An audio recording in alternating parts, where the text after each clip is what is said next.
તમને દુઃખ આવશે ને આવશે. કોઈકના બંગલા જોઈને આપણા ઝૂંપડા ભાંગી નાખવાના નથી. કોકના ઘરે 4 વ્હીલર આવી એટલે આપણે ખપે જ. એ આવા દાગીને પહેરે છે, આવું ઘરમાં સોફા રાખ્યા ને આપણે કરીએ. આવી દેખાદેખીની બંધ કરી દેવાની કળા જે ભગવાન આપણે શીખાડે છે. તમારી પહોંચ પ્રમાણે તમારા વ્યવહાર ચલાવો. આ શીખાડવા માટે ભગવાન આ કળામાંથી આપણને જ્ઞાન આપે છે. સંગીતમાં એક આનંદ તો છે, પણ એ સંગીત ગવાતું હોય ત્યારે આનંદ ક્યારે આવશે કે તમારું જીવન લયમાં હશે, ખોટી તાણ ખેંચ નહીં હોય. જે કંઈ કરો સમજદારીપૂર્વક પહોંચ પ્રમાણે કરું. अपनी पहुंच विचार के करिए तेती डोट तेता पाव पसाड़िए जेती लंबी सोर. તમારી પહોંચ પ્રમાણે જો ખર્ચા કરશો તો તમારા જીવનમાં કદી દુઃખ નહીં આવે. એટલે આવતા ધનુષ માસ સુધી આવો આપણે અભ્યાસ કરવાનો છે. વધારાના ખર્ચા બધા ઘરમાં બંધ થઈ આવવા જોઈએ આજથી. આ પડોશીમાં આ થયું તો મને આ ખપે એ નહીં, બધું બંધ. પોતાની શક્તિ પ્રમાણે બધું કરવાનું. અને રૂપિયા પડ્યા હોય હાવ ગરીબની જેમ નહીં ફરવાનું, તો એ ના પાડીએ. રૂપિયા પડ્યા હોય અને હાવ ગરીબાઈમાં જીવો બેઠા એ સારું નહીં, અને હોય નહીં અને સાવકારીમાં જીવવાની હોશ થઈ જાય એ પણ ખરાબ. એટલે આ કળા તમને કામ આવે એવી છે, જરૂર પડે એમ છે. પછી જે રોજની કળા શીખાય છે એમાં સુધારો થાય છે. એક દી વાત થઈ હતી હાવ ઘરમાં લગર વગર નહીં હાલે, સુધારા થયા નહીં તો સારું કહેવાય. તમે સુધારા કરો છો તો અમારો ખર્ચો લેખે લાગે. તો અમારા 3 દાતારો હોય આજે 50,000 રૂપિયા દઈને પ્રસાદી બનાવી. મારામાં જલેબી ને ગાંઠિયા હે, એમને નથી ફરી તાળી નાખી. અમારા દાતારોને વધાવો. અને સરસ આજે પ્રસાદી પાન બીડું કેટલું સરસ તમને બધું મળ્યું છે. તો આ બધી પ્રસાદની સેવા કરનાર હરિભક્તો સંતો એને ખૂબ ઘનશ્યામ મહારાજ રાજી થઈને રોજ ભગવાન તમને નવો નવો પ્રસાદ આપે છે. અને તમને પણ અમે ધન્યવાદ આપીએ છીએ હૃદયથી. તમે વહેલા આવી જાઓ છો. પ્રસાદ તો અમે બનાવી લેવાવાળા ના આવે તો અમારો પ્રસાદ વધી પડે. એટલે તમને ધન્યવાદ કે પ્રસાદ સ્વીકારવા માટે તમે આવો. અમે રાજી થાય છે, ઘનશ્યામ મહારાજ રાજી થાય છે કે મારી પાસે કોઈ મેં રાખેલો તૈયાર પ્રસાદ કોઈ જમવા આવે છે. એટલે જો આજની આ વાતને ખૂબ અંતરમાં ધારજો. ઘરમાં જઈને પરિવાર સાથે બેસીને રિસર્ચ કરજો. દિવસો બહુ નબળા આવે છે. દેખાદેખી કરશો તો આ પોઈન્ટ મને આજે એટલા માટે યાદ આવ્યો. આખી દુનિયાનો આ પ્રશ્ન બની ગયો અત્યારે. પહેલા મીડિયા નહોતા, હવે એકબીજાનું દેખીને બહુ બધાને હોશ થાય છે. હમણાં એક યુવાન મળ્યો હતો, એના બાપ મને કીધું કે સ્વામી મારા દીકરાને સમજાવો. મેં કીધું શું પ્રોબ્લેમ છે? એ કે સ્વામી ઘરમાં અમારી પાસે કોઈ સામર્થ્ય શક્તિ નથી ને નવા શોખ કરીને બેઠો. મને બાઇક લઈ દો, મને 4 વ્હીલર લઈ દો, મને આવો મોબાઈલ જોઈ. સ્વામી અમારી તાકાત નથી. લેણા કરીને એને ભણાવ્યો છે, ખર્ચા બીજી પાસેથી લઈને અમે બધું કરીએ છીએ ને એના શોખ મટતા નથી. એને સમજાવો. કે પછી છોકરાને સંતો કીધું ભાઈ જો તારા બાપની તાકાત આટલી છે તું એ પ્રમાણે માંગ કર, ખોટી પ્રેશર શું કામ આપે છે? તો કે કેમ ના કહી દે ઓના છોકરાને બાઇક આવી ગઈ, ઓના છોકરાને આ આવી ગયું, ઓના છોકરાને આવા ફોન છે. મેં કીધું ભાઈ સાહેબ તને તારા બાપે કેમ ભણાવ્યો તું જો. કારી મજૂરી કરી ભીખ માંગીને તને ભણાવ્યો છે. તારા શોખને લિમિટમાં રાખ.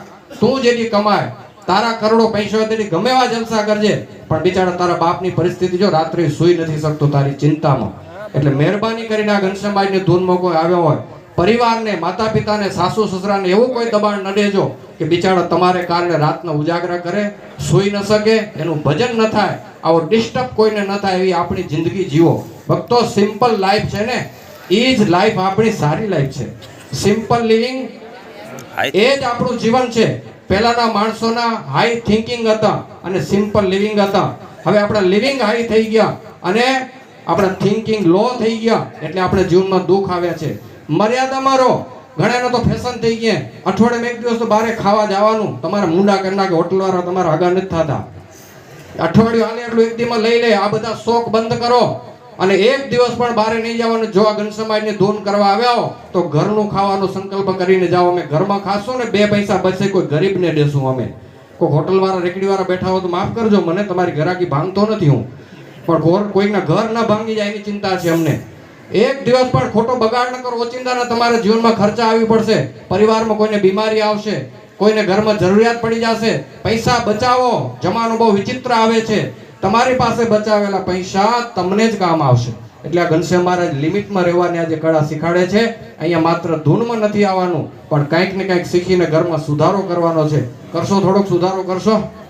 નાસ્તા પાણી બધા બંધ હો. કોકા કોલાની બોટલ કેટલા રૂપિયાની છે? બંધ કરો બધું. પાણી પીવો સિમ્પલ. ખોટા શોખ બંધ કરો બધા. એક તો શરીર બગડે, રૂપિયા બગડે. નાસ્તા પાણી બધું બંધ કરો. ઘરનું ખાઓ, સિમ્પલ લિવિંગ કરો.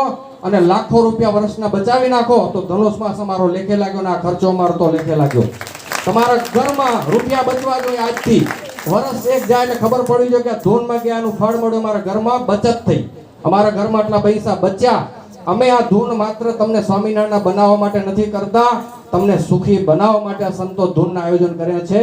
નહીં કે તમારા રૂપિયા લઈ લેવા માટે, પણ તમારા બગડતા રૂપિયાને બચાવવા માટે આ ધનુષ માસની ધૂન થઈ છે. તો એક એક ભાઈ આ લક્ષ્યમાં રાખે કે ખોટા ખર્ચા બધા બંધ, સિમ્પલ લિવિંગ, હાઈ થિંકિંગ, વિચારો ઊંચા રાખો. ખાલી સેન્ડલ ઊંચી પહેરશો એનાથી ઊંચા નહીં થઈ જાઓ, લાલી લેપટી ઘણા લગાડશો એને કઈ રૂપાળા નહીં થઈ જાઓ. અંદરના સંસ્કારો એટલા સમૃદ્ધ કરો કે તમારી પાસે કાંઈ ન હોય, ઝૂંપડામાં રહેતા હો ને તો મીરાને જેવી મસ્તી તમારા હૃદયમાં પડી હોય. આ લેવલ સુધી લઈ જવા માટે ધનુષ માસ ઉજવવાનો છે. કાંઈ ન હોય તમારી પાસે, સુદામા પાસે કાંઈ નતું, નરસિંહ પાસે કાંઈ નતું, પણ અંદરની ભક્તિ હતી. એની પાસે કોઈ બહારના વૈભવો નતા, પણ અંદરના વૈભવ હતા એટલે બધા સુખી હતા. તો આવા વૈભવશાળી, આંતરિક વૈભવશાળી અમારા ઘનશ્યામબાઈના ભક્તો બને એવી ઘનશ્યામબાઈના ચરણોમાં પ્રાર્થના અસ્તુ. બધાને જય સ્વામિનારાયણ. જય. 5 મિનિટ તાળી પાડીને પાછી ધૂન હો, આવું આપણું જીવન બને અને શોખ બધા બંધ થઈ જાય. હરિજન સ્વામીને કહેશું કે 5 મિનિટ અદ્ભુત તાળીના ગડગડાટ સાથે ધૂન.